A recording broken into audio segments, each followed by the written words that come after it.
자, 강의를 계속하겠습니다. 이제 3장 강의하겠습니다. 빌립보서 3장입니다. 유대주의자를 주의하라는 경고가 나오는데요.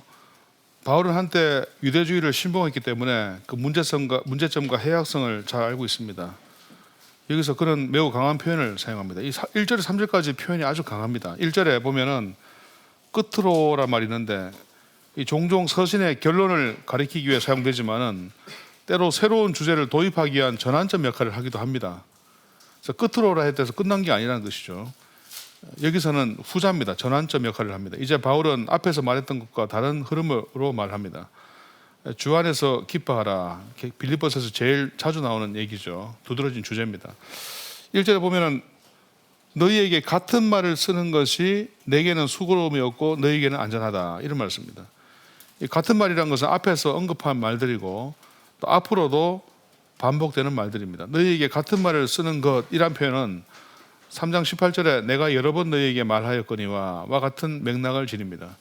바울은 같은 말을 다시 함으로써 중요한 사실을 강조합니다. 안전하니라라는 말은 바울이 전하는 말씀이 진리로서 빌립보 교인들을 안전하게 한다는 뜻입니다. 진리는 안전합니다. 하지만 거짓된 가르침은 위험한 것이죠. 2절 보겠습니다. 교인들이 삼가해야 할 자들과 그들의 행위가 언급됩니다. 이것은 매우 과격한 표현입니다. 이 2절을 보면 좀 세요, 표현이. 1절에서 기뻐하라고 말한 후에 2절에서 매우 강한 비판적 표현을 사용합니다. 일부러 이렇게 하는 거죠. 그래서 거짓 교리를 경고하기 위해서입니다. 당시에 개는 더러운 동물이었습니다. 특히 이것은 대단히 모욕적인 표현이었습니다. 유대인들은 부정한 이방인들을 개라고 불렀습니다. 물론 바울은 민족적 차별을 하지 않습니다. 여기서 그는 빌립보 교회 안에서 바르게 행하지 않는 자들을 개들이라고 지칭합니다. 그들은 돌아다니면서 더러운 교훈, 더러운 생각, 말, 더러운 행동을 가르쳤습니다.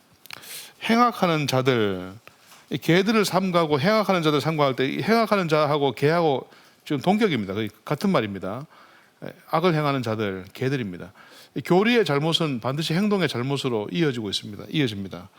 그리고 몸을 상해하는 일을 삼가라. 몸을 상해하는다는 말은 유대주의자들의 할례를 의미합니다. 이제 이 신체를 훼손하는 거니까 이것은 이교도들의 행동과 같이 아무런 의미가 없습니다. 할례는 이교도들이 종교의식을 치르면서 몸에 칼을 대는 일과 같습니다. 따라서 개들, 행악하는 자들, 몸을 상해하는 일, 이거 같은 말이라고 볼 수 있고 바울은 이들을 삼가라고 당부합니다.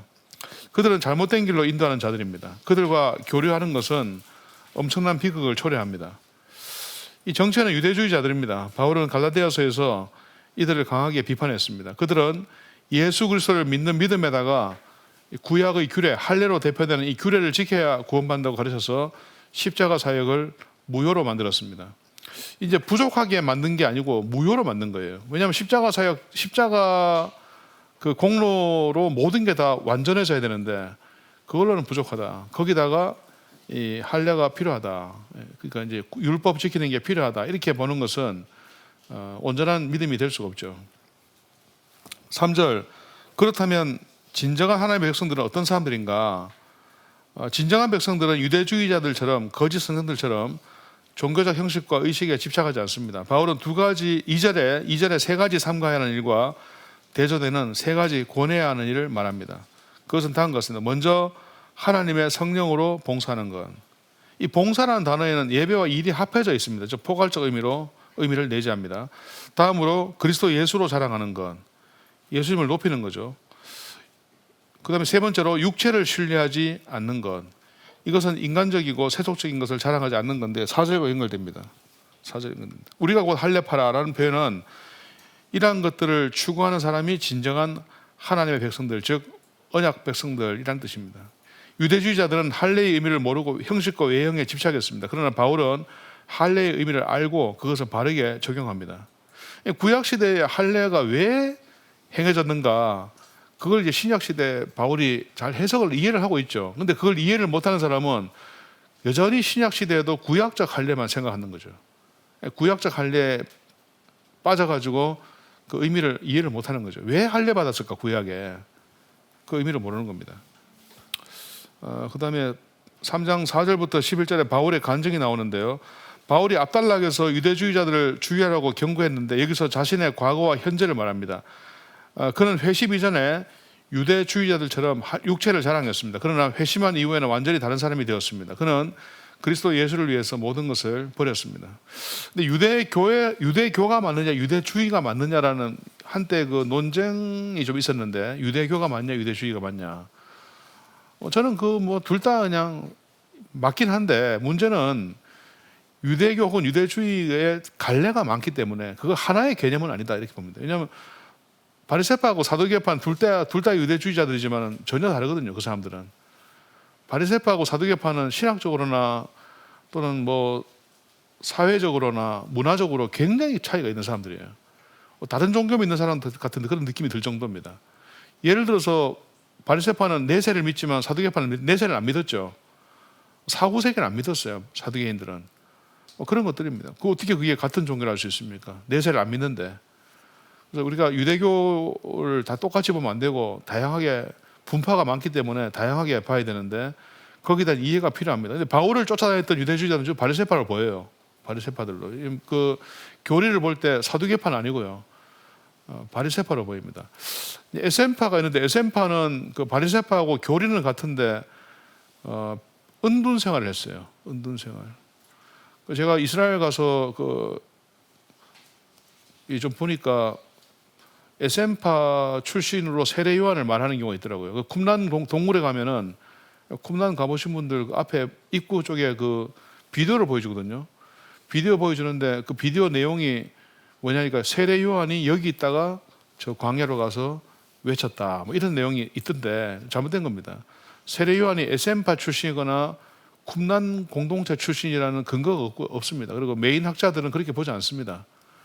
또 쿰란 공동체가 에센파하고 같으냐 할 때 거의 같아요. 제 생각에는. 근데 100%는 아닙니다. 제가 그 전공하신 이스라엘 그 유대인 교수님한테 물어보니까 한 98% 얘기하더라고요.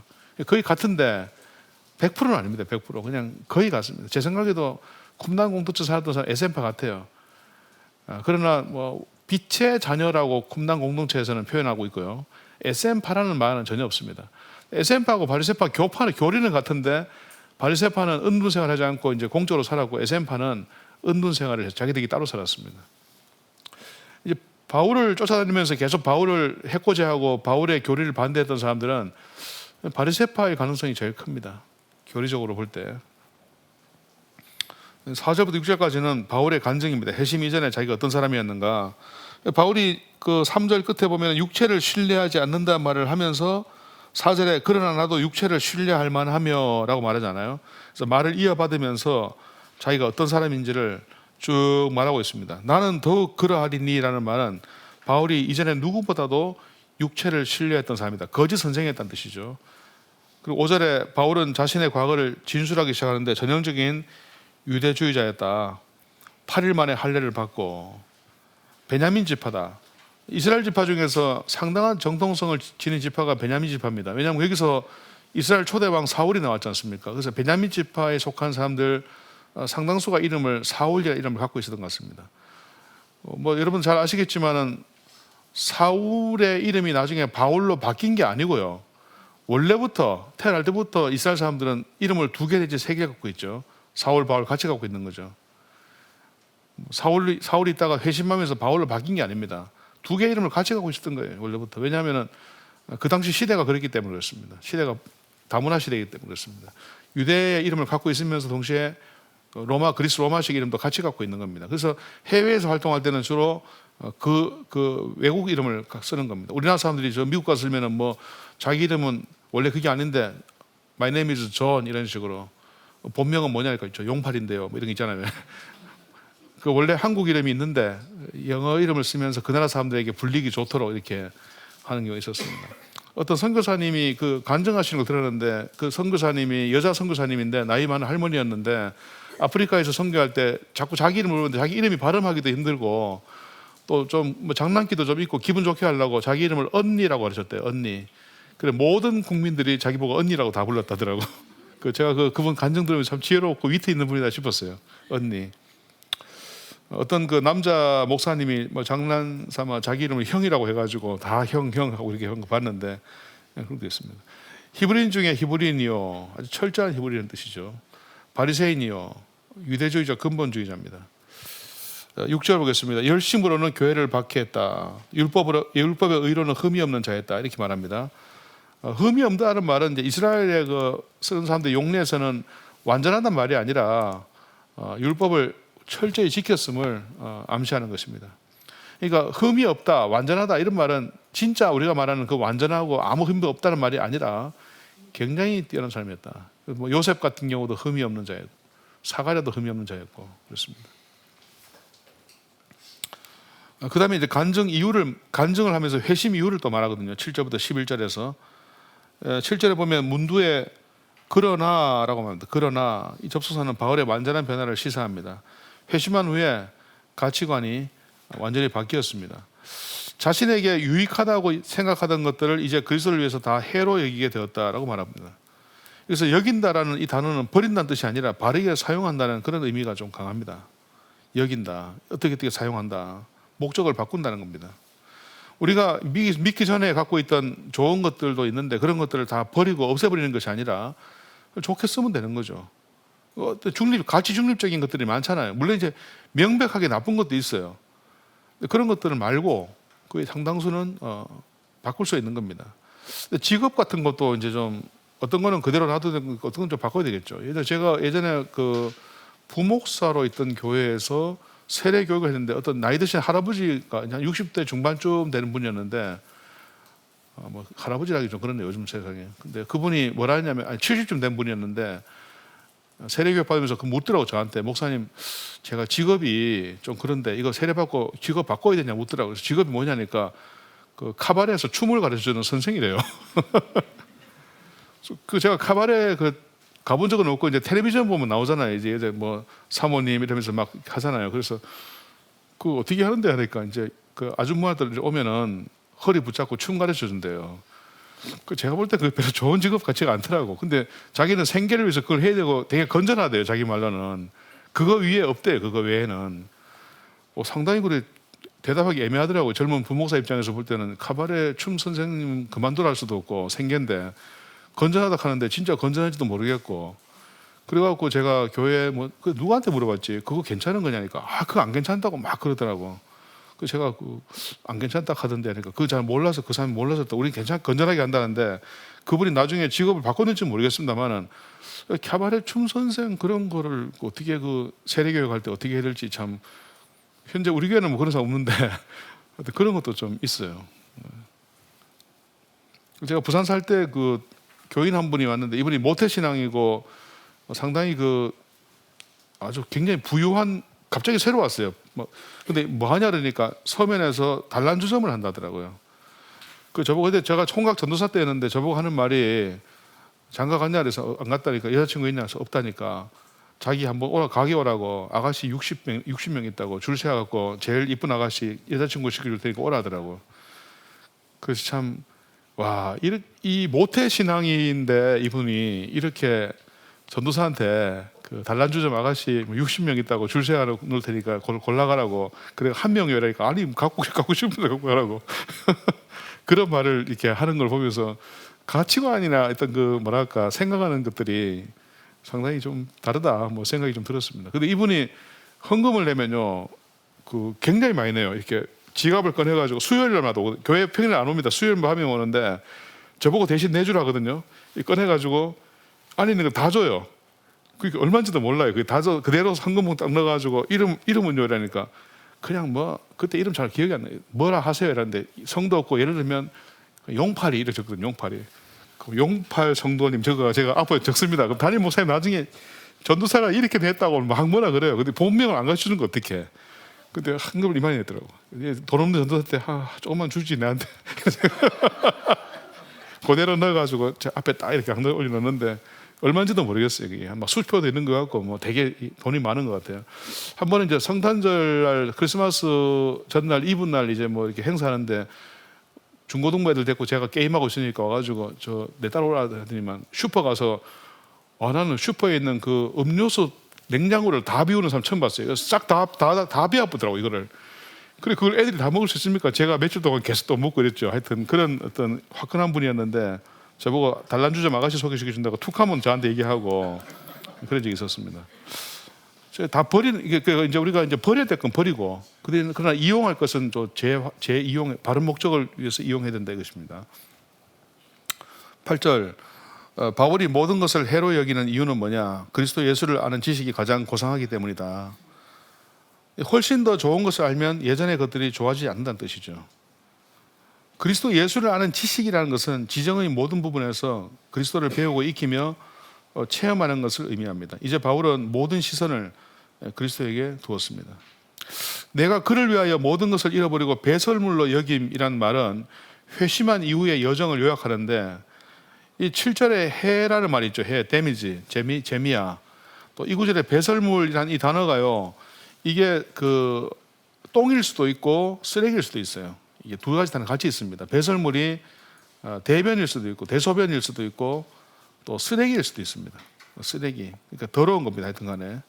스쿠발론이라는 말이 두 가지 의미를 같이 갖고 있습니다. 그리스도를 얻는다는 말은 이게 체험적으로 좀 이해를 할 필요가 있습니다. 얻는다. 신비주의적인 그런 개념은 아닙니다. 내주고 그리스도를 통해서 삶이 바뀌는 것을 의미합니다. 9절에 그리스도를 얻고 그 안에서 발견되려 함이란 말은 그리스도 안에서 존재의 의의를 지닌다는 뜻입니다.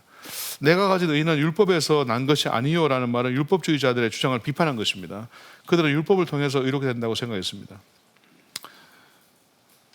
그리스도를 믿음으로 말미암은 것하고 믿음으로 하나님께로부터 난 의의는 동격입니다. 이런 그 문장의 그 형태를 좀 잘 기억하고 있어야 됩니다.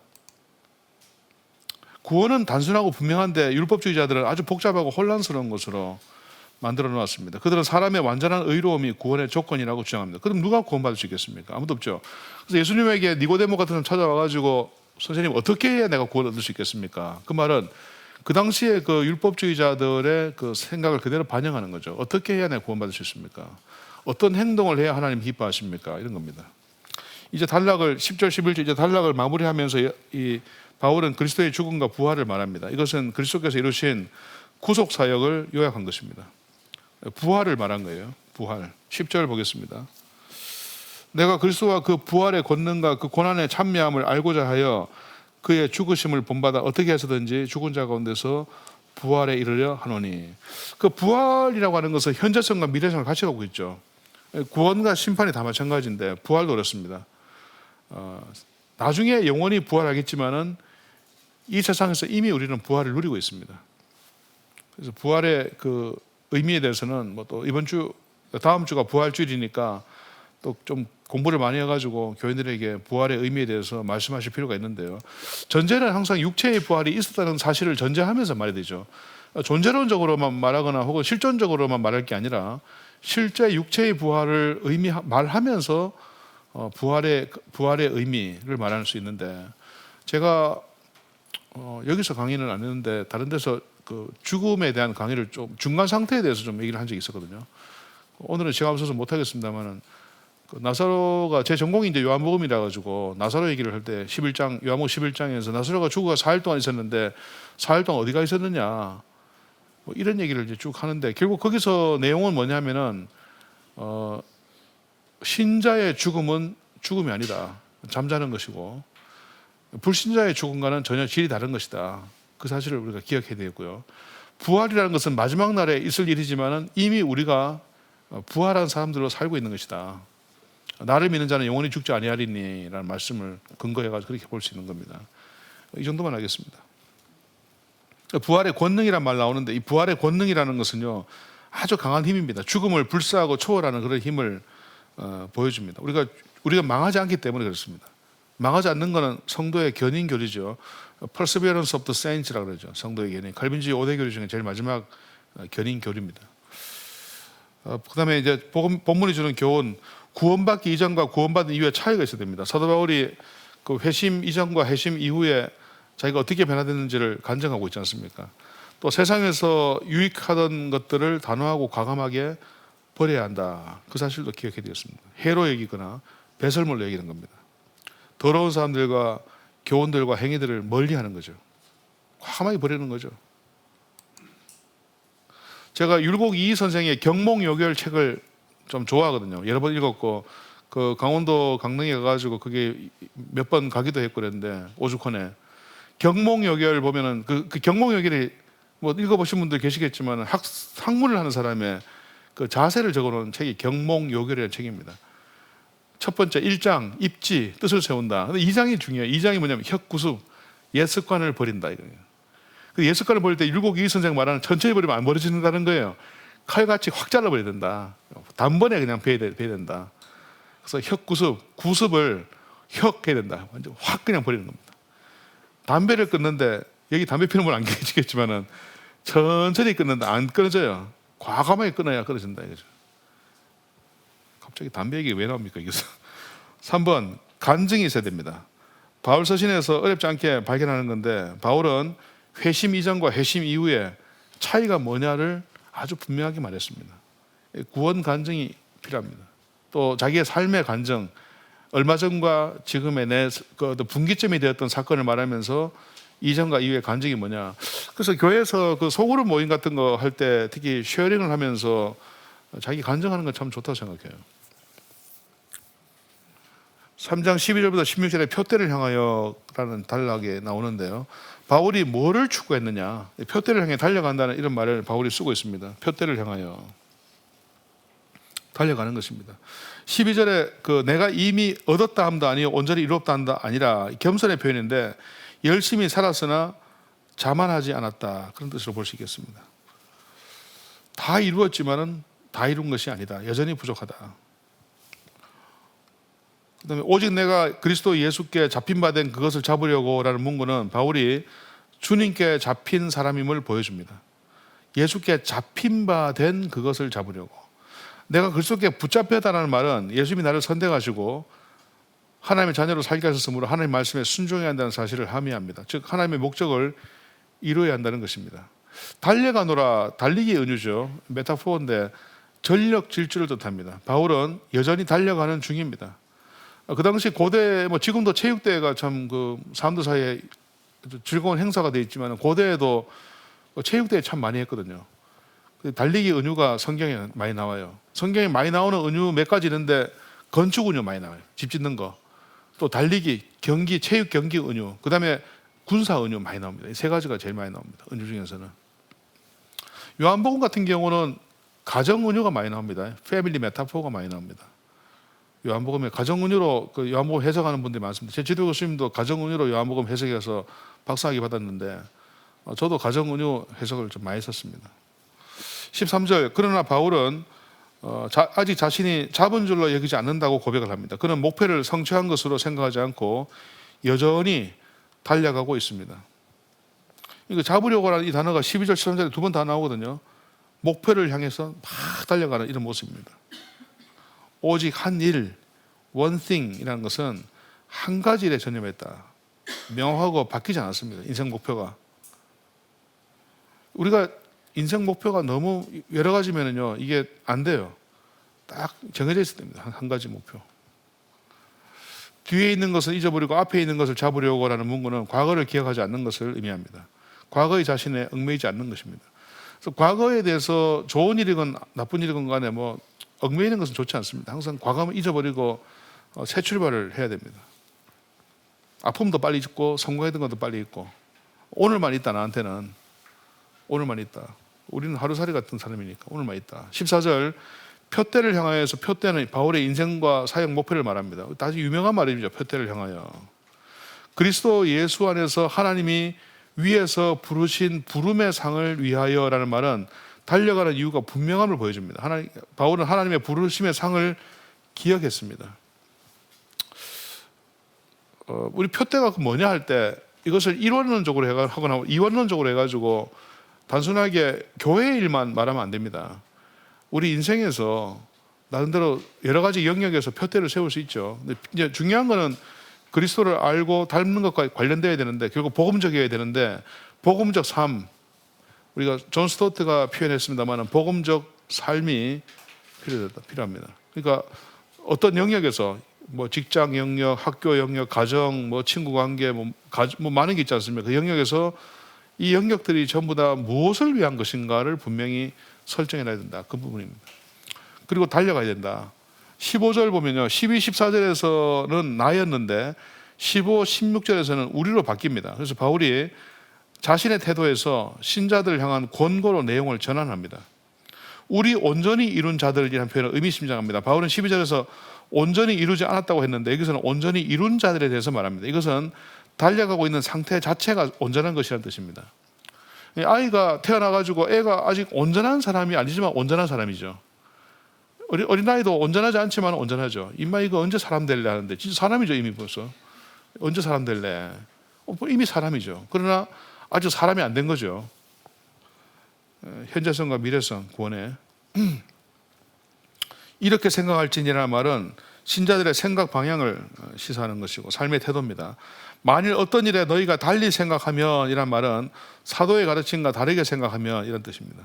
제가 문장의 의미를 지금 설명하는 거예요. 이렇게 문장의 의미를 표현의 의미를 모르면은 은혜를 못 받아요.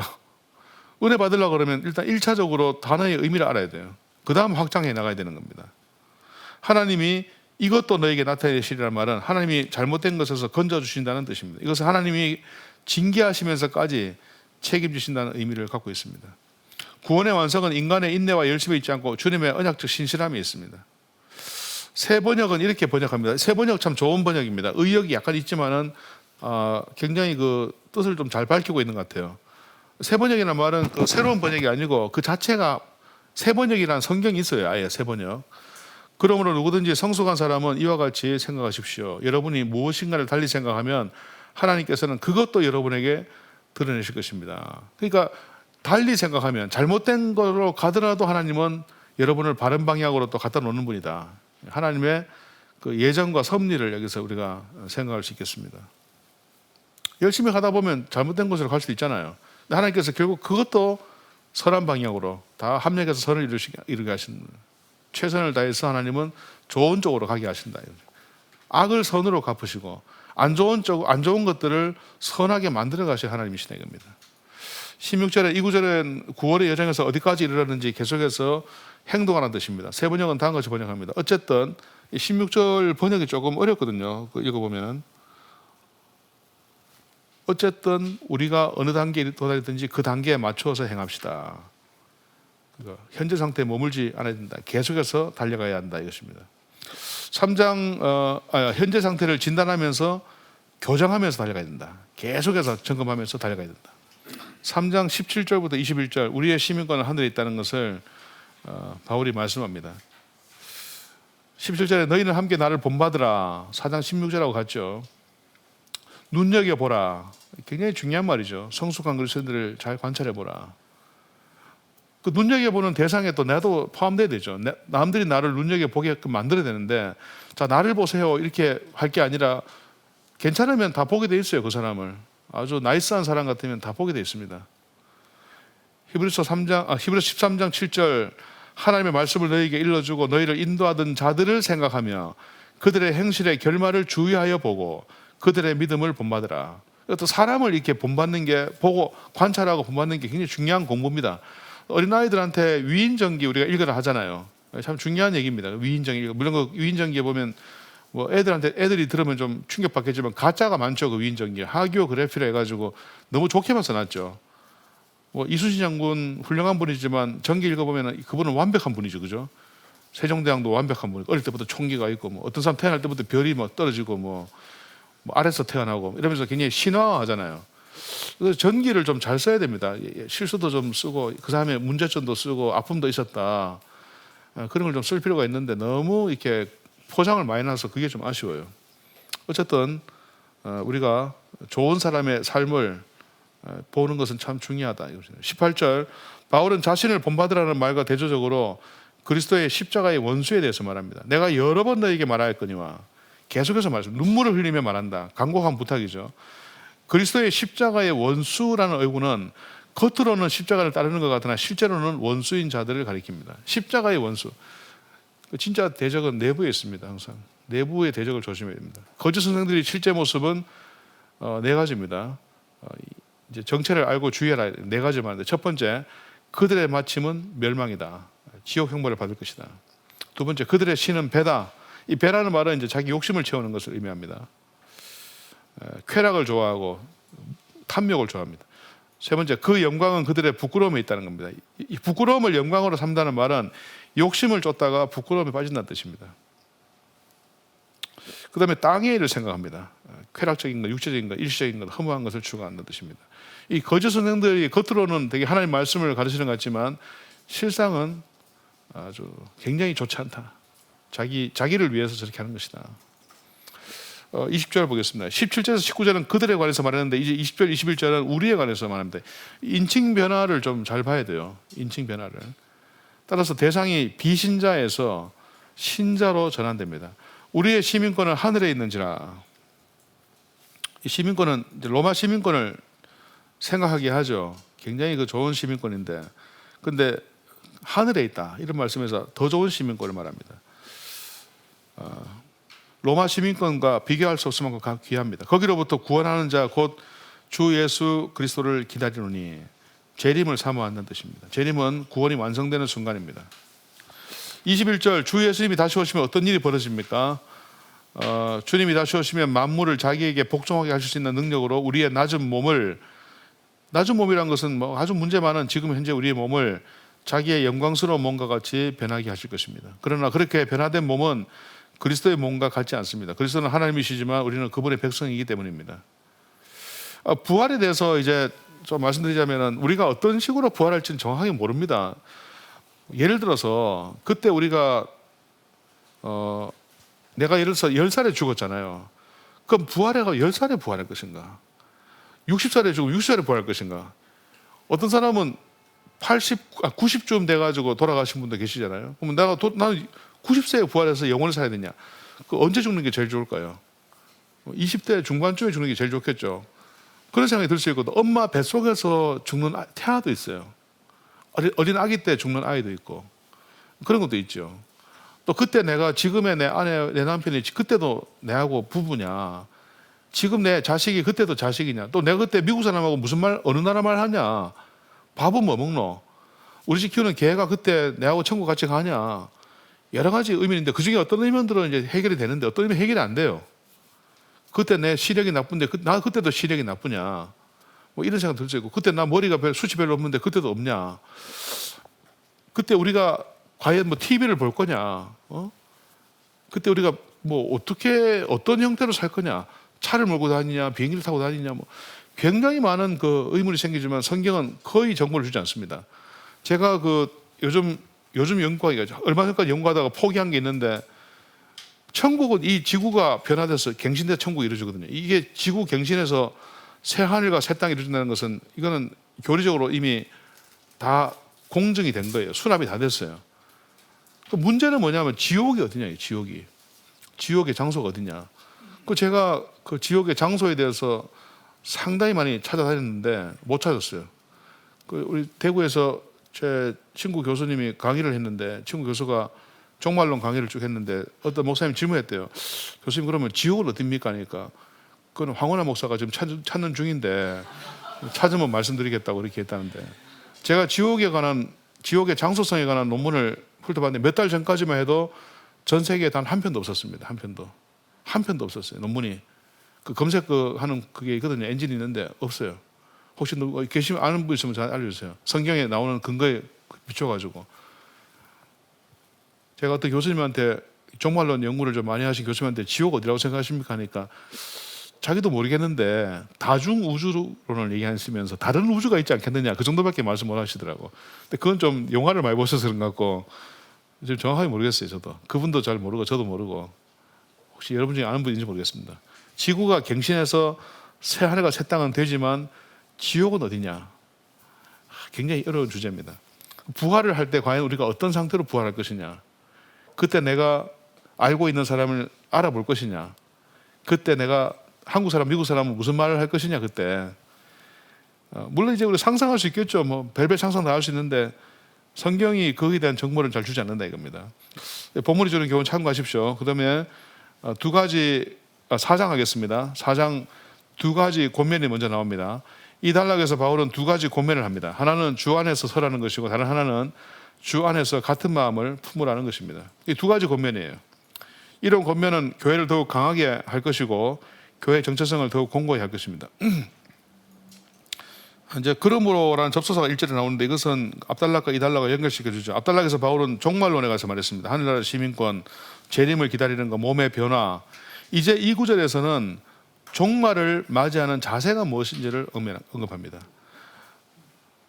나의 사랑하고 사모하는 이란 표현이 의미하는 것은 빌립보 교인들을 바울이 참 사랑했다는 뜻이죠. 교인들 이런 관계가 되어야 됩니다. 나의 기쁨이요 면류관이 사랑하는 자들, 참 좋은 말이죠. 이 면류관이란 말은 이제 바울이 받을 상인데 내가 너희가 내 상이야 이런 뜻입니다. 그다음 바울의 사역으로 빌립보 교인들은 성장했고요. 또 바울은 세상의 기쁨과 세상이 주는 면류관을 바라지 않았습니다. 그에게 있어서는 교인들의 기쁨이고 면류관이었습니다. 참고로 옆으로 조금 더 봐주시면은 그 이제 천국 상급론 있잖아요. 세상에 여러 가지 크게 네 가지 견해가 있는데 천국에 상급이 있고 지옥에는 차등이 없다. 천국에는 상급이 없고 지옥에도 차등이 없다. 천국에는 상급이 없고 지옥에는 차등이 있다. 둘 다 있다. 하나 있고 하나 없고, 없고 하나 있고 하나 없고, 둘 다 있고. 이제 결론만 말씀드리면 저는 이제 천국에는 상급이 없고 지옥에는 차등이 있다고 보거든요. 근거를 대라 그러면은 뭐 가벼운 근거밖에 못 돼요. 가벼운 성경에 충분히 거기에 대해서 말하는 것이 부족하기 때문에 근거를 대라 그러면 가벼운 것밖에 될 수 없고, 누가 반박을 하면은 저는 거기에 대해서 다 대답을 다 못합니다. 근데 제가 지금까지는 천국에는 상급이 없고 지옥에는 차등이 있다, 이 정도만 제가 신학적 결론을 내린 상태고요. 앞으로 공부를 좀 더 해가지고 또 저를 또 더 설득시켜주는 책이나 사람이 있으면은 제 견해는 바꿀 생각이 있습니다. 이건 중요한 교리가 아니고 어차피 뭐 본질적인 게 아니라서, 구원에 관한 핵심적인 진리들은 대부분 다 서로 논쟁이 안 되고 아주 단호한데, 진리 비진리가 분명한데, 이런 어떤 그 주변 교리 이런 것들은 좀 악유할 수 있는 그런 여지가 얼마든지 있습니다.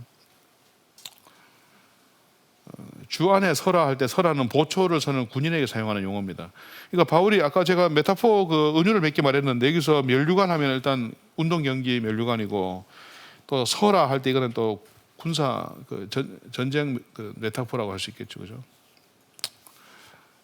서라, 딱 흔들리지 마라, 딱 서 있어야 된다, 역할에 충실해야 된다, 이런 뜻입니다. 2절에 내가 유오디아를 권하고 순두계를 권하노니, 둘 다 여성인데 이 빌립보 교회 아마 설립과 운영에 상당히 공헌을 했던 여성들인 것 같습니다. 이 여인들을 중심으로 파벌이 형성된 것으로 보입니다. 근데 정보가 없어요. 이게 다예요. 이게 어떤 고대 문헌에도 안 나와요. 유오디아 순두계에 대해서. 바울은 갈등의 원인을 분석하거나 누가 옳은지를 판정하지 않습니다. 이것은 그리 심각하지 않은 사안으로 보입니다. 주 안에서 같은 마음을 품으라라는 권면은 2장 2절에 마음을 같이하여 같은 사랑을 가지고 뜻을 합하며 한 마음을 품어와 같습니다. 어떻게 한 마음을 품을 수 있는가? 바울이 로마 교인들에게 보낸 편지에서 다음 것을 말했습니다. 이제 인내와 위로의 하나님이 너희로 그리스도 예수를 본받아 서로 뜻이 같이 하게 하여 주사 한 마음과 한 입으로 하나님 곧 우리 주 예수의 아버지께 영광 돌리게 하노라. 기도죠, 기도. 근데 여기 보면은 그리스도 예수를 본받아 서로 뜻이 같이 하게 하여 주사. 기도하는데 예수님을 본받아서 같이 될 수 있는 그런 여지를 바울이 말씀합니다. 같은 마음을 달라고 기도 많이 해야 돼요. 아까 앞에서 말했지만 특히 교리적인 그 통일성 하나가 필요합니다. 그러니까 목회자가 설교할 때 이 얘기했다 저 얘기했다 하면 설교가 제일 중요합니다. 항상 설교를 아주 분명하면서도 정확하면서도 설득력 있게 잘 쳐야 됩니다. 설교가 만약에 신학적 입장에서 막 흔들리거나 혹은 우왕좌왕하거나 학문성 없는 설교를 하는 그 즉시 영양실조에 걸리게 됩니다. 교인들이. 3절에 나와 멍에를 같이 한 4개 구하노니라는 표현은 소 2마리가 하나의 멍에를 지은 모습을 보여줍니다. 이 말이 그런 겁니다. 소 2마리가 하나의 멍에를 메고 있는 겁니다. 바울은 빌립보 교회에서 복음을 전할 때 함께 일했던 특정한 인물을 향하여 말합니다. 그는 이 사람의 도움을 요청하는데 3절에 보십시오. 참으로 나와 멍에를 같이 한 4개, 그 4개는 내가 누군지는 몰라요. 근데 바울과 함께 같이 했던 그 사람에게 말하는데, 복음에 나와 함께 힘쓰던 저 여인들을 돕고, 이렇게 말합니다. 저 여인들을 도와라. 유오디아와 순두계를 가리키지만은 나아가서 그들과 함께 여인들을 다 포함하는 거죠. 대표적으로 유오디아와 순두계입니다. 이제 빌립보 교회가 다른 교회하고 달리 여성 파워가 상당히 셌습니다. 그 다음에 글레멘드와 그 외 나의 동역자들이라는 표현은요, 빌립보 교회를 세우고 운영할 때 크게 공헌한 사람들일 것입니다. 여기도 정보가 없습니다. 그 이름들이 생명책에 있느니라. 하나님의 선택과 구원을 받았음을 암시합니다. 생명책과 하늘나라 시민권은 같습니다. 아까 앞에서 시민권 얘기했는데 하늘나라에는 분열이 없습니다. 완전한 연합이 있습니다. 그리스도인들은, 교회는 그러한 연합을 이 땅에서 실현해 나가야 됩니다. 이제 4장 4에서 9절 말씀, 항상 기뻐하는 방법을 보겠습니다. 바울이 그 빌립보서에서 제일 많이 얘기해 준 주제가 기쁨이죠. 항상 기뻐하라. 어떻게 기뻐할 수 있느냐? 4절 보겠습니다. 4절, 주 안에서 항상 기뻐하라. 내가 다시 말하노니 기뻐하라. 빌립보서의 주제 문장이라 볼 수 있습니다. 항상, 또 내가 다시 말하노니 강조하는 겁니다. 반드시 항상 기뻐야 된다. 항상. 기쁨은 믿음의 시금석이라 볼 수 있습니다. 믿음 있는 자는 기뻐할 수 있습니다. 5절에 너희 관용을 모든 사람에게 알게 하라 해서, 모든 사람은 신자와 불신자와 신자, 박해자를 포함합니다. 관용은 너그러운 거, 자상한 거, 온유함 등을 뜻하는데 굉장히 힘든 일입니다. 같은 마음을 가지기 위한 필수 조건이 바로 관용입니다. 받아주는 겁니다. 자기 감정을 잘 조절해야 됩니다. 주께서 가까우시니라는 말은 관용해야 할 이유입니다. 종말론적 인식은 앞달락과 이달락을 연결해 줍니다. 그리스도인들은 주님의 재림이 있다는 사실을 항상 생각해야 됩니다. 따라서 그날을 생각하는 자들은 책임 있는 말과 행동을 할 수밖에 없습니다. 무서워서라도 죄를 안 짓는 거예요. 무서워서라도. 6절, 아무것도 염려하지 말고 박해의 상황을 암시하죠. 우리 그 한국 기독교인들이 제일 좋아하는 성경 구절이 빌립보서 4장 6절 7절이라고 합니다. 작년 통계인가 제가 봤습니다. 우리도 좋아하잖아요. 저도 좋아하고. 이 박해 상황입니다. 염려는 죄의 결과이자 불신의 결과입니다. 염려하는 것은 전혀 유익이 없습니다. 어떻게 되어 있느냐 그러면, 다만 할 때 이 다만이 이제 다른 거 하지 말고 제발 이거 해라, 이것만 할 때 그 뜻입니다. 모든 일에 기도와 간구를 해야 된다. 아무것도 하고 모든 일하고 이렇게 대조가 되죠. 염려하지 않는 거하고 기도와 간구를 하는 거하고 대조되고, 어떤 일이든지 기도와 간구를 해야 된다. 기도와 간구는 같은 것입니다. 바울은 강조를 위해서 2번 썼습니다. 이것은 7절에 마음과 생각과 병행을 이릅니다. 기도와 간구 같은 말이고 마음과 생각 같은 말입니다. 감사함으로라는 말은 절대적인 믿음, 주권과 능력에 대한 신뢰, 섭리에 대한 순종을 함의합니다. 어려움 중에도 하나님의 뜻이 있고 하기 때문에 이 하나님의 섭리를 믿으면은 우리가 감사할 수밖에 없죠. 내한테 일어나는 모든 일들이 다 섭리 가운데 일어나는 일이니까 감사하게 됩니다. 그래서 그 섭리 교리가 참 중요해요. 저는 교리 중에서 2가지가 상당히 매력적이라고 생각합니다. 하나는 견인 교리, 한번 구원받은 사람 끝까지 구원받는다. 굉장히 놀라운 교리라 생각하고요. 언약에 충실한, 언약에 근거한 교리거든요. 또 하나는 섭리 교리인데, 섭리 교리는 제가 한때 좀 빠져가지고 공부를 해봤는데 참 너무너무 감사하고 위대한 그런 교리가 섭리 교리 같아요. 섭리 교리 공부하다 보면 찬송이 나와요. 이렇게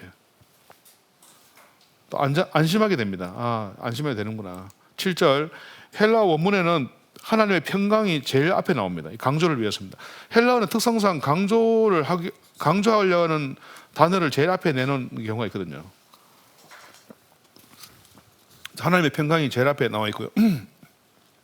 모든 지각에 뛰어난 이것은 하나님의 전지전능하신 것을 의미하고, 너희 마음과 생각을 지키시리라. 그러니까 이제 이것은 그 마음하고 생각하고 다른 게 아니고 같은 건데, 기도와 간구가 같은 거듯이 기도의 결과입니다. 어떤 분들은 뭐 기도와 간구를 또 구분해서 굳이 설명을 하는데, 교의학적으로는 제가 잘 모르겠고 신약 성경적으로 볼 때는 그냥 기도, 간구 같이 쓰였습니다. 용례가 기도하는 거나 간구하는 거 같습니다. 어떤 분들은 뭐 기도 안에 간구가 있다.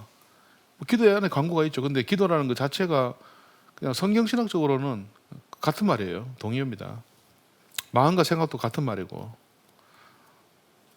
하나님은 기도하는 사람에게 평강을 주십니다.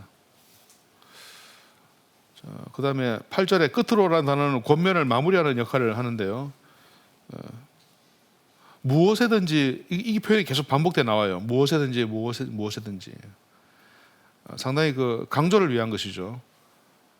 신자가 갖춰야 될 덕목들을 쭉 나열하고 있습니다. 무엇에든지 이것들을 생각하라. 이것들을 생각하라는 말은 빌립보서에서 바울의 말하는 권면을 생각하라는 뜻입니다. 9절 보겠습니다. 바울은 8절에서 이것들을 생각하라고 했는데 이 구절에서 이것들을 행하라라고 해서 수사학적 배열을 합니다.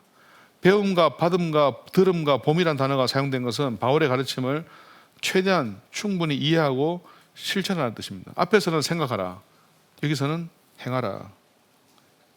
이것을 행하라. 그리하면 평강의 하나님이 너희와 함께 계시리라. 이것이 기도와 연결되죠. 아까 앞에서 염려하지 않고 기도하면 평강이 하나님 주신다는데, 여기서는 말씀을 배우고 받고 듣고 행할 때 하나님께서 평강을 주실 것이라고 합니다. 그래서 기도와 말씀의 결과는 같습니다. 평강이죠. 평강입니다. 우리가 기도만 해서 될 게 아니고 말씀만 읽어서 될 게 아닙니다. 두 개를 같이 해야 됩니다. 본문이 주는 교훈, 같은 마음을 품으라, 굉장히 교회 중요합니다. 그리고 아무것도 염려하지 말고 기도하라. 그리하면 하나님이 평강을 주신다. 또 그 다음에 하나님 말씀을 공부하고 실천하라. 그리하면 하나님이 평강을 주신다. 제가 어떤 교회 가가지고 이제 설교 마치고, 그 교회는 또 질의응답하는 시간이 있더라고요. 설교 듣고 하는데 피드백하면서. 근데 어떤 분이 저한테 그 질문을 해요. 목사님이 성경을 많이 연구하셨는데 목사님이 아는 성경 지식이 목사님이 판단하고 생활하고 행동하는데 도움이 됩니까 안 됩니까 묻더라고. 또 마음을 조절하는 도움이 됩니까? 굉장히 도움이 된다 얘기했어요. 굉장히 큰 도움이 됩니다. 판단하고 결정하고 마음을 통제하고 행동하는 모든 일에 제가 아는 지식은 큰 도움을 줍니다. 그러면 성경을 모르면 그러면 그 아예 못하느냐? 그건 아닙니다. 저희 할머니 같은 경우는 그 일자 무식이셨거든요. 옛날에 어른들 다 글을 모르셨듯이. 교회 가서 설교 듣기만 하고 집에 오면은 그냥 뭐 성경 못 읽어요. 글자 모르시기 때문에. 저보고 읽으라 해가지고 저도 어린 제가 읽어드렸어요. 그리고 찬송가도 모든 찬송가가 다 4줄을 가까이 하게 맞춰져 있어요. 모든 찬송가가 가사가. 옛날 어른들 좀 그런 게 있잖아요. 우리 할머니는 모든 찬송가 가사를 4줄을 가까이 하기만, 근데 그거 잘 불러요. 안 틀려요. 4줄을 가까이 하게 하면 이거 하는데 찬송가 가사 다 갖다 붙여도 노래가 돼요. 그게 신기하더라고. 제가 어릴 때부터 보면서 그런데 은혜가 참 많은 분이었다는 걸 느꼈거든요. 그러니까 하나님께서는 각 사람에게 은혜 주시는 방법이 다양하긴 한데 보편적으로는 저는 기도와 말씀이다. 어쨌든 기도와 말씀이 중요하다. 기도도 바르게 해야 되고 말씀도 바르게 공부해야 됩니다. 무조건 우악스럽게 하는 게 아니고 바르게 올바르게 하는 게 중요하다. 제가 옛날에 오래전에 대구에 있을 때 그 내일교회에 제가 그 강도사 때 대구에 있다가 유학을 갔다가 다시 또 이제 부산 있다가 또 대구로 왔는데 내일교회에 후안 카를로스 오르티즈가 왔었어요. 그 남미에 제자입니까 썼던 그 와가지고 그때 제가 참석을 했었어요. 그 강도사 때인데 그 90년대 후반인가 2000년대 초반에 그랬었어요. 내일교회도 왔었어요. 참석하실 분 있는지 모르겠어요 그때. 근데 이제 너무 그 유명한 사람이라서 가지고 제자입니까? 근데 그분이 쓴 책 중에 하나가 뭐냐면 당신 기도의 대부분은 하늘나라에서 잡동사니 우편물처럼 취급당합니다. 제목이 길어요. 읽어보신 적 있을지 모르겠습니다. 제자입니까는 읽어봤을 것이고 당신 기도의 대부분은 하늘나라에서 잡동사니 우편물처럼 취급을 당합니다. 그게 제목입니다. 내가 제목을 하도 인상 깊게 봐서 잊어먹지도 않습니다. 잘못된 기도하지 말라 이 말이지. 후안 카를로스 오르티즈 참 좋은 분이더라고요. 강의 듣는데 아주 명확하게 남미 출신인데 굉장히 그 강의를 잘하더라고요. 아르헨티나가 뭐 그렇죠 아마 아르헨티나 사람인가. 그 다음에 이제 4장 10절부터 14절 바울의 감사와 기쁨을 보겠습니다. 이 빌립보서는 내용이 난이도가 한 중간 정도 되고요. 빌레몬서는 조금 쉽고 빌레몬서는 몇 구절만 어렵습니다. 유다서는 난이도가 상위입니다. 그래서 나중에 마지막에 유다서 하는데 오늘 강의를 꼭 들으시면 안 돼요. 제가 가장 건전한 해석이 뭔지를 알려드리겠습니다. 유다서 난이도는 신약 성경에서 굉장히 그 난이도가 상급에 속합니다. 빌립보서는 중간쯤 됩니다.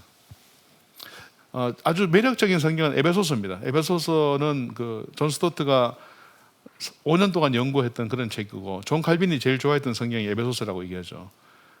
윌리엄 버클레이는 에베소서는 인류가 남긴 기록물 중에 최고 좋은 기록물이다. 에베소서였는데 제가 내년쯤에 에베소서를 출간하려고 하는데 아직까지 준비를 못했습니다. 하여튼 빌립보서는 뭐 그런 책입니다. 4장 10절부터 14절을 보겠습니다. 바울의 감사와 기쁨. 바울은 권면을 마치고 이제 마무리하는데요. 감사 인사를 전합니다. 왜냐하면 빌립보 교인들이 그에게 물질을 선물했기 때문입니다. 그런 가운데 그는 자신의 신앙 고백적 진술을 통해서 감화를 끼칩니다.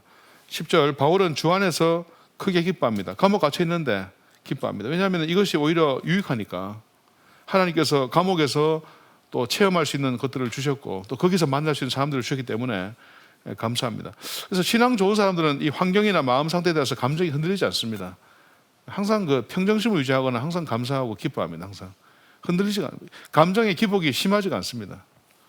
물론 뭐 우울증이나 이런 것 때문에 심해질 수 있는데 그런 병적인 거 말고 일반적으로는 감정의 기복이 심하지 않도록 늘 애를 써야 됩니다.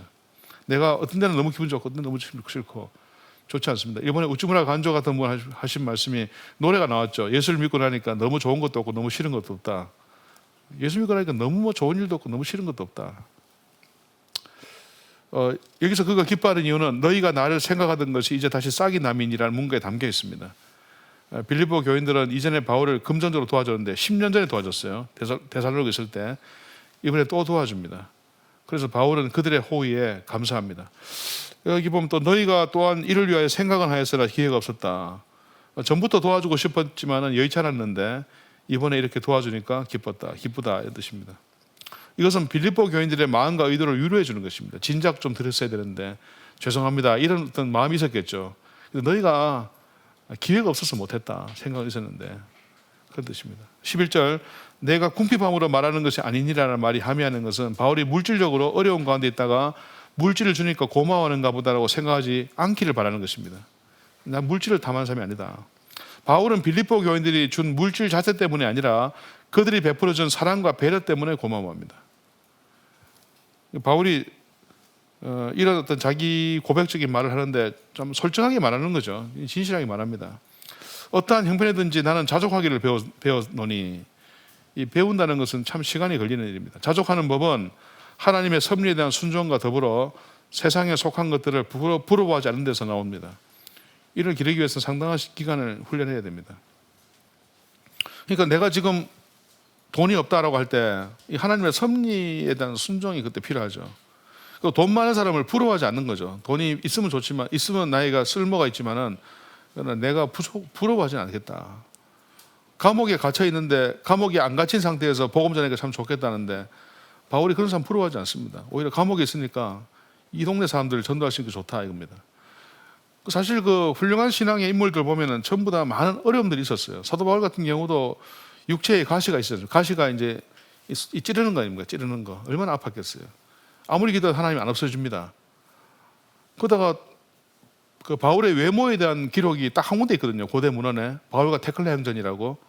그 바울과 테클라 행전에 보면은 바울이 키가 작고 머리숱이 없고 뭐 못생겼고 매부리 코고 뭐 쭉 나와요. 근데 천사같이 보였다. 이런 마지막 마무리 한마디만 해줍니다. 천사같이 보였다. 안 좋은 말 쫙 하다가 천사같이 보였다. 사도 바울이 상당히 그 외적인 외모에 열등감이 많았을 거예요 아마.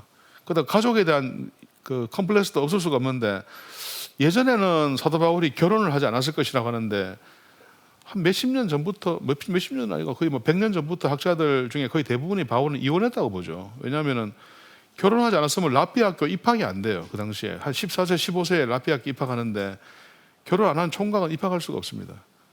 그러니까 바울이 이혼했을 것이라고 메이저급 학자들이 다르게 보는 거예요. 근데 한국 교회 목사들은 그 얘기하면 괜히 찜찜하기 때문에 말을 안 하는데 여러분 교회 가서 내일 또 얘기하지 마세요. 그 바울은 이혼했습니다. 황운하 목사 그러는데 이혼했답니다. 별로 덕이 안 되는 얘기가 많습니다. 굳이 안 해도 될 얘기는 할 필요가 없습니다. 속으로만 알고 있는 겁니다. 그래서 요즘 학자들은 요즘이 아니고 한 100년 전부터 학자들은 바울은 이혼했을 것이다. 대부분 그렇게 봐요. 저도 그렇게 봐요. 왜냐하면 결혼 안 하면은 뭐 입학이 안 되니까 학교에. 그 다음에 12절 세 가지가 또 대조되어 있는데요. 비천 대 풍부, 배부름 대 배고픔, 풍부 대 궁핍. 바울은 일체의 비결을 배웠노라라고 고백합니다. 강조를 위해서 여러 단어 번갈아 썼고요. 또 다양한 생활 환경을 반영합니다.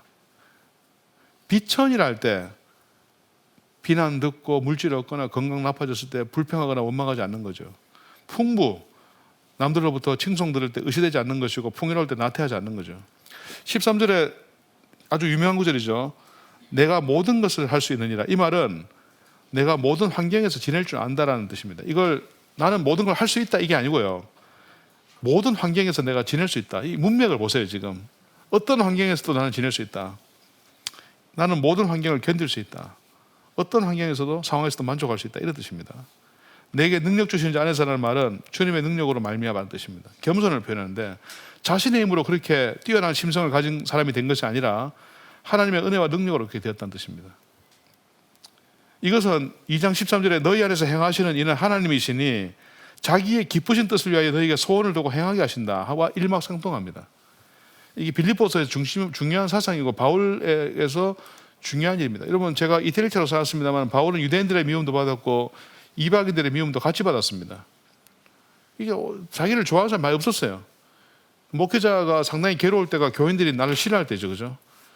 물론 이제 목회자가 잘못해가지고 싫어하면은 미움받아도 쌉니다, 그는.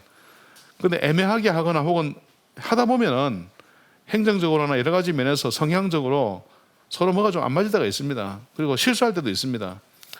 이때는 회개를 많이 해야 되고 부족함을 또 느끼고 겸손해져야 됩니다. 그래서 항상 칭찬을 받는 것보다 때로 욕을 한 번씩 먹는 게 사람을 좀 꼬꾸라지게 만들고 겸손해지는 장치가 됩니다. 사람에게는 목회자뿐 아니라 이런 모든 성도들에게도 하나님께서 참 겸손할 수 있는 장치를 주셨습니다. 야, 저 사람 모든 게 다 완벽한 것 같아. 부러워. 저 집안은 정말 너무 좋아 보여. 그런 집안 없습니다, 세상에. 잘 몰라서 그렇지. 그 집안 가보면 전혀 안 그래요. 알면 알수록 저렇게 힘들게 살아왔나 이런 생각이 들 정도로 그렇습니다. 근데 그런 환경이나 뭐 내적 외적 컨디션에 관계없이 사도 바울의 일관된 그 감정은 기쁨입니다. 기쁨. 항상 기쁨. 만족. 어떤 환경에서 나는 지낼 수 있다. 제가 존경하는 어떤 목사님이 이것을 가지고 호텔 뷔페도 먹을 수 있고 수제비도 먹을 수 있다 했는데 나는 그때 수제비를 좀 좋아했거든요. 수제비가 더 맛있는데 싶기도 한데 제 생각에는 그런 뜻보다는 나는 뭐 호텔에 가서 음식을 먹을 수도 있고 수제비를 먹을 수 있다. 그런 뜻보다는 나 1년 내내 수제비를 먹을 수도 있다. 뭐 이런 뜻으로 보는 게 더 낫지 않겠느냐. 가끔 한 번씩 수제비 먹는 거 맛있잖아요. 그런 것보다는 1년 내내 나는 수제비 먹어도 된다. 나는 1년 내내 감옥 갇혀 있어도 괜찮다. 이런 뜻으로 보는 게 볼 수 있겠다. 저는 그런 생각을 해봅니다. 그분이 왜 그런 말 했는지는 다 이해되지만은 14절 내 괴로움이란 말이 나오는데 여기서 너희가 내 괴로움에 참게 참여했다. 이건 감옥 갇혀 있는 걸 말하죠. 참여란 것은 바울에게 잘 대해준 것을 말한 겁니다. 잘하였도다. 바울이 앞에서 한 말을 교인들이 오해할까 봐 이 말을 합니다. 나는 환경에 관계없이 괜찮다 이러니까 그럼 돈 준 거 이거 어찌 된 거야? 할 줄 모르기 때문에 그래도 그건 잘한 거야. 이렇게 바울이 말해주는 겁니다. 그러니까 바울은 그 빌립보 교인들의 마음을 알고 이미 다 얘기를 하는 거예요. 이렇게. 자, 두 입장을 같이 생각해 봐야 됩니다. 사도 입장에서는 모든 환경에 만족을 해야 되고요. 항상 감독해야 돼요. 교인 입장에서는 사도에게 마음과 물질을 드립니다. 이거 잘하는 일입니다. 이제 4장 15절부터 20절까지 마지막 단락을 거의 마지막 단락입니다. 뭐 특별히 어려운 게 없습니다. 15절에 보면은 복음의 시초란 말 나오는데 이것은 빌립보에서 처음 복음을 전할 때 또 내가 마게도냐를 떠날 때라는 말은 조금 더 시간이 지났을 때를 의미합니다.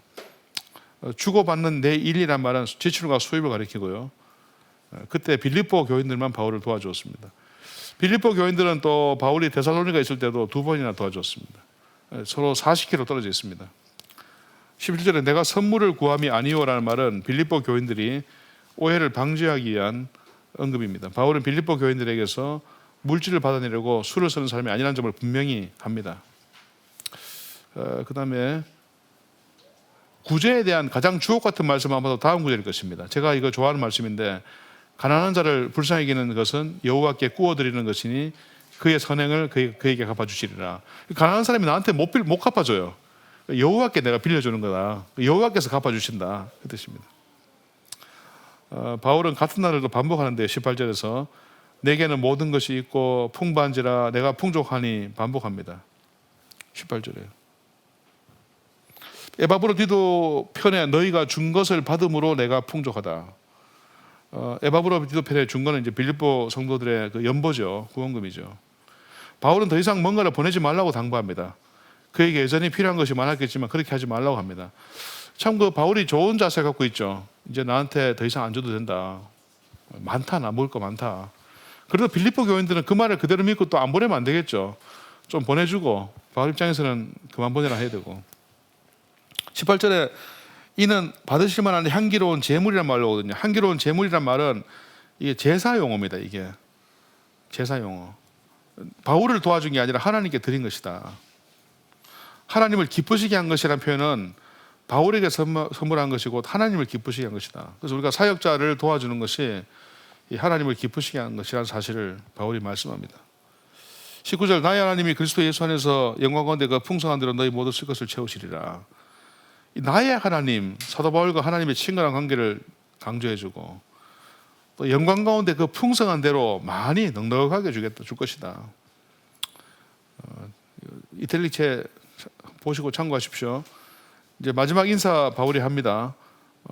인사와 축복으로 서신을 마무리하는데 바울은 각각에게 주목합니다. 한 명 한 명에게. 그리고 가이사의 집 사람들이라, 이것은 로마 황제의 가족들과 속해 있는 사람들을 뜻하는데 아마 누군지를 잘 몰라요. 근데 아마 황제의 집에서 일하는 그런 자들일 가능성이 큰데 이 당시 시점에 황제의 가족이 예수 믿었다는 증거는 없어요. 근데 노예들은 뭐 믿었지 않겠는가 이렇게 추측도 됩니다만 정확하게 모릅니다. 23절은 축도입니다. 제가 좀 말씀드리고 싶은 건 교단마다 약간의 입장 차이가 있겠지만은 축도는 축복 기도가 아니라 축복 선포다. 이게 저의 생각입니다. 있을지어다는 말은 원문에 없거든요. 보통 그냥 심령에까지밖에 없어요. 이게 선포냐 기원이냐에 대한 논란이 있는데 제 생각에는 선포다 이렇게 보는데 기원이라 해가지고 뭐 그것을 나쁘게 틀렸다고 생각하는 것이 않지만은 제 생각은 그렇습니다. 그래서 본문이 주는 교훈은 자족하는 법을 배워야 된다. 또 사역자들과 가난한 사람들에게 쓸 것을 공급해야 된다. 또 다른 사람을 도울 때 하나님께서 풍성하게 공급해 주실 것이다. 이것으로 빌립보서를 마치도록 하겠습니다. 쉬었다 하겠습니다.